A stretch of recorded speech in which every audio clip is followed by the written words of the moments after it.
la presenza cattolica nel movimento è stata sempre assai importante. Il movimento 68 in realtà non è cominciato nel 68, le prime esperienze che erano radicalmente nuove nella università italiana sono cominciate nel 66 con 2 occupazioni degli studenti. Per che motivo?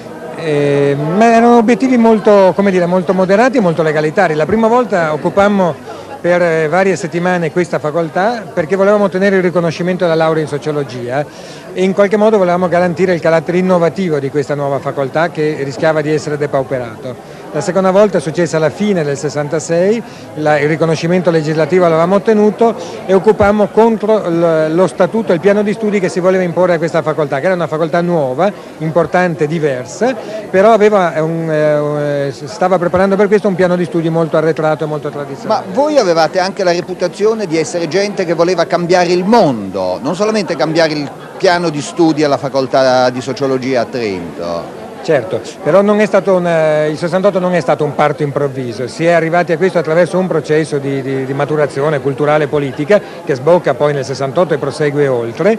Il 68, la prima metà del 68 è stata veramente la fase di svolta in cui durante un'occupazione che durò 67 giorni i problemi interni dell'università, dei contenuti dello studio, il rapporto con i docenti, il rapporto col potere accademico si collegarono strettamente con i problemi di carattere politico e più generale, anche internazionale. Allora era il momento del Vietnam, no? Era la grande crisi americana in Vietnam, cominciava allora. Sì, e purtroppo Trento aveva avuto un altro primato nella storia dell'università italiana. Nel marzo del 67 qui facemmo una settimana di manifestazioni interne sul Vietnam, pacifiche, assolutamente pacifiche, filmati, dibattiti eccetera, e il direttore di allora chiamò la polizia. Per la prima volta dal dopoguerra entrò la polizia in facoltà a sgombrare gli studenti. Gli studenti con le tecniche della non violenza fecero resistenza passiva e furono portati uno per uno fuori dalla facoltà. Questo aspetto del Vietnam incise molto nella coscienza politica degli studenti, se vogliamo anche con una sorta di cortocircuito ideologico. Ci fu una immediatezza, venne vissuta come un'immediatezza ciò che stava accadendo nel Vietnam. L'occupazione non la facemmo il 31 gennaio del 68, era il giorno dell'offensiva del Tet.